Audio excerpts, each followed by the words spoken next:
Can you make your self उपयोगी? क्या 45 के 45 देवताओं के जो एट्रीब्यूट हैं तुम उनको अपने भीतर फिक्स कर सकते हो?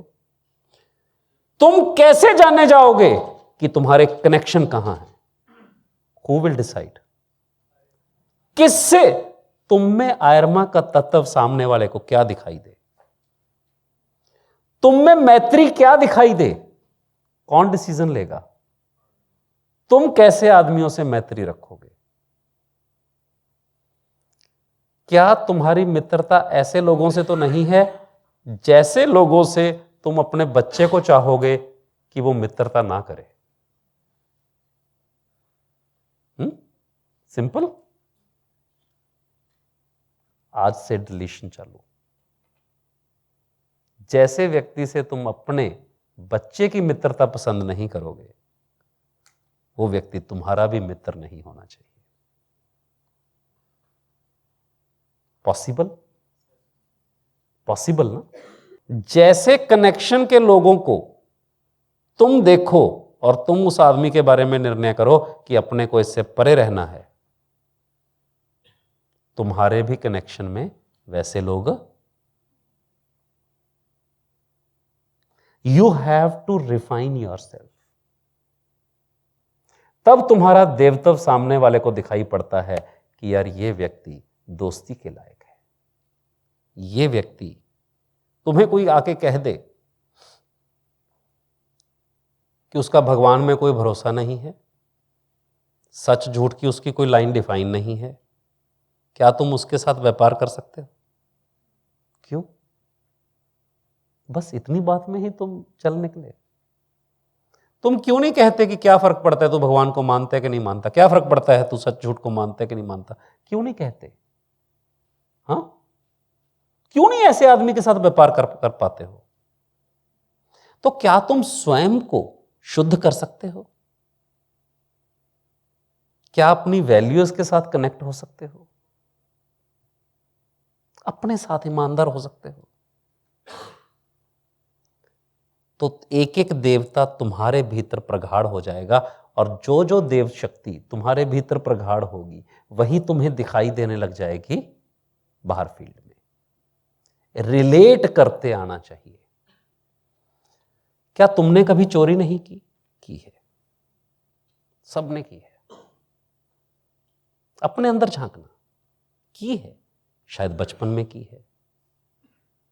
अपने भीतर के उस चोर को पहचानना। पर क्या उसके ऊपर गणेश जी को बिठा सकते हो?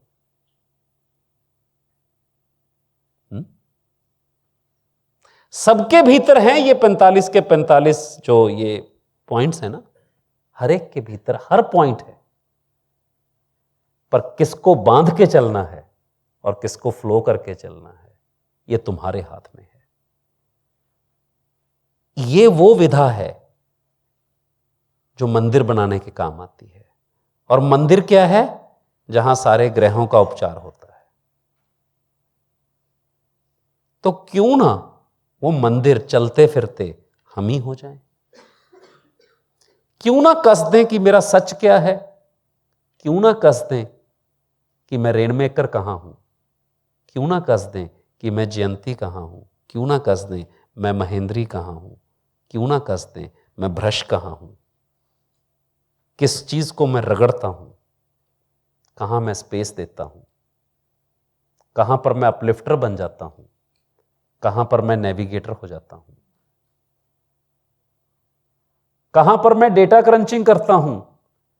कहां पर मैं दिल की आग बन जाता हूं गृहस्पत्य? और कहां मैं कलाकार गंधर्व हो जाता हूं? और कहां पर मैं भृंगराज हो जाता हूं? कहां पर मैं मृग हो जाता हूं? कहां मैं पितर हो जाता हूं? ये तुम्हारे ही स्वरूप हैं जिनको तुम रोज जीते हो। पितर वो नहीं, तुम भी तो हो। कहां के पितर? कौन से पितर?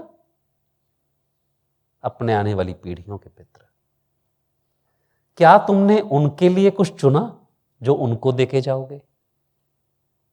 क्या देके जाओगे? वही झूठ जो तुमने बोले, वही चोरियां जो तुमने की, या वही सच जो तुमने इकट्ठे किए? चॉइस तुम्हारी है। ये 45 देवताओं का मंथन है। क्या तुम द्वारिक बने हो? क्या तुम प्रोटेक्टर बने हो किसी लेगेसी के?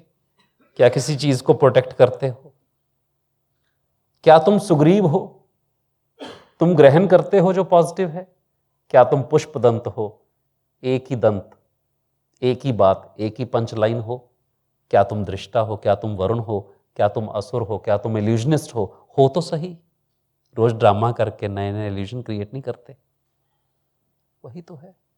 और जब वो तुम्हारा इल्यूजन टूटता है तो तुम्हें डिप्रेशन हो जाता है। इसलिए वास्तु में वहां पर डिटॉक्सिफिकेशन का कहा है। तुम एक ड्रामा कर रहे थे, एक नाटक कर रहे थे, तुम्हारा नाटक सिरे नहीं लगा तो रोना शुरू कर देते हो। अपने अंदर झांको। क्या एडिक्शन नहीं है तुम्हें कोई? वो पाप यक्ष्मा है। दिखाई दे रहे हैं ना सारे देवता? इनको आत्मसात करना होगा और एक एक के स्वरूप को पहचानना होगा। Can you master these 45 powers within you? You have to.